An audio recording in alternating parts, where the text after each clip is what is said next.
have their allegiance. From the day they are elected, the fundraising begins for the next re-election. It's not just political, it's not just public. I see what's happening, and we have to reverse it.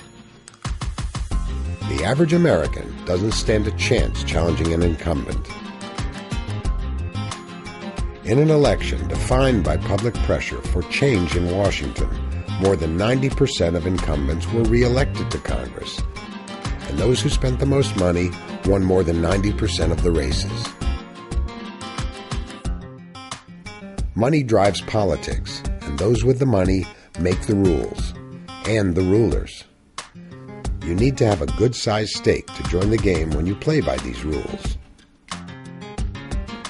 The good old boys and girls in public service always seem to be planning for the next big party. Well, is everything set for the big feed? If you mean the party, it's all set. Just like we planned. With one addition. Mother, they've invited me, and I'm going. And this time I'm going to try to make them like me. I'm going to fix up. I'm going to join in and not hang back. I'm going to be friendly. I'm going to like them. And, oh, Mother, do you think that'll make them like me? According to the Center for Responsive Politics, during the 2008 election cycle, members of Congress accepted contributions totaling more than $450 million from the finance, insurance, and real estate industries. Many of these corporations received considerable returns on their investments, while the rest of America went into survival mode. We have paid out Bear Stearns a bailout, $28 billion. Fannie Mae and Freddie Mae, $200 billion. AIG bailout, $85 billion. Last week, the automobile industry got $26 billion, and today, lo and behold, $700 billion. The American taxpayer is tired of paying for the sins of other people. It's time for them to pay and be responsible for their own misconduct.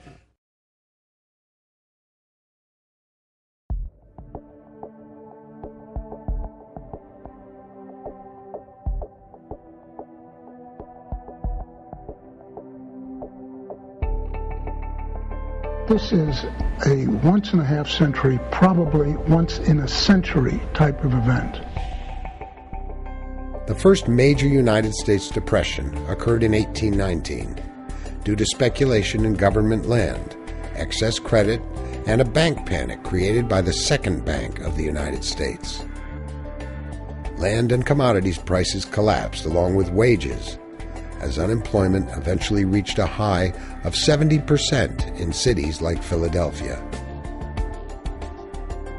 Senator Edwards pointed to the distress prevailing among the debtors, citing the bank failures, the great contraction of the money supply, the loss of property values, unemployment, and general despair, as well as the fall in prices, all highlighting the need for governmental relief. Senator Thomas was apparently convinced by his colleague and moved to extend the application of the relief bill to all holders of public land.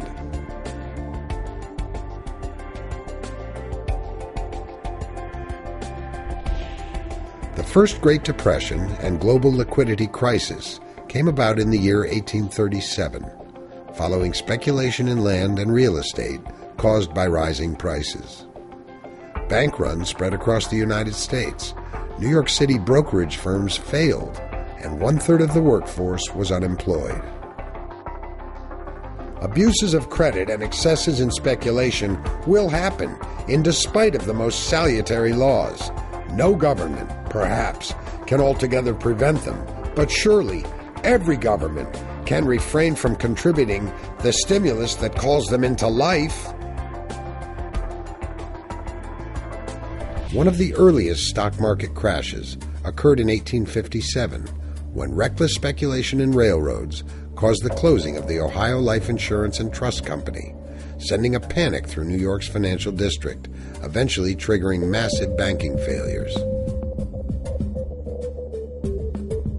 It is apparent that our existing misfortunes have proceeded solely from our extravagant and vicious system of paper currency and bank credits, exciting the people to wild speculations and gambling in stocks. In 1873, extensive railroad speculation led to the collapse of the firm J. Cook & Company, initiating the Panic of 1873. 10,000 businesses would eventually fail, and 3 million Americans would become unemployed. In 1893, speculation in industrial stocks and lack of confidence in the United States' ability to maintain a gold standard led to bank panics and failures, causing a stock market crash. 16,000 businesses failed, and 1 in 6 American men would lose their job. Their mistakes as managers was in trying to do too big a business on insufficient working capital.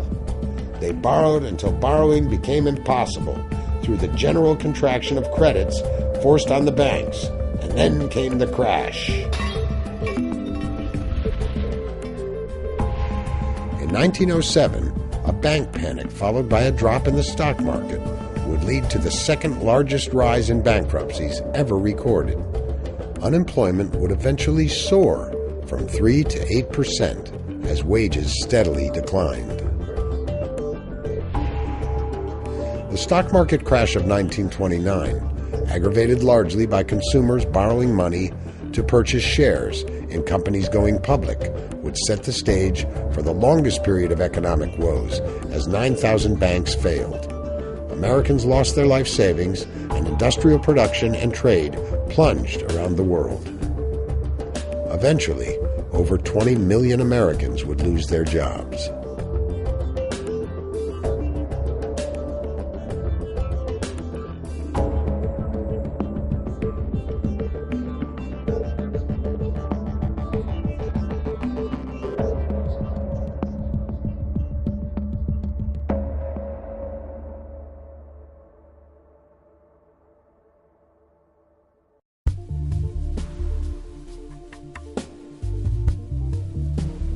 A synopsis of 200 years of financial turmoil reveals an enduring truth. The great American political and financial experiment consistently produces epic booms and busts. Each generation inescapably takes their place in history, encircling their rising indebtedness in a competitive and ambitious game of musical chairs.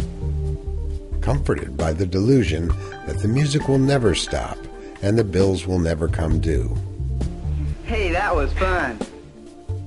This illusion is mistaken for endless prosperity, and then some unexpected event silences the music, and the fragile credit structure dramatically implodes, triggering a collapse that damages the real, productive economy.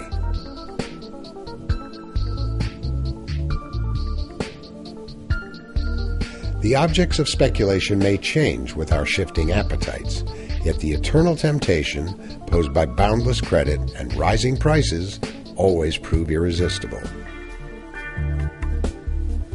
The desire to play this game is part of our nature. As our collective mood swings from euphoria to depression and back again, our confidence and faith in the soundness of the financial system expand and contract with the value of our money and the solvency of our credit. In failing to learn from past cycles, we condemn ourselves and our children to life on the edge of a bubble. If you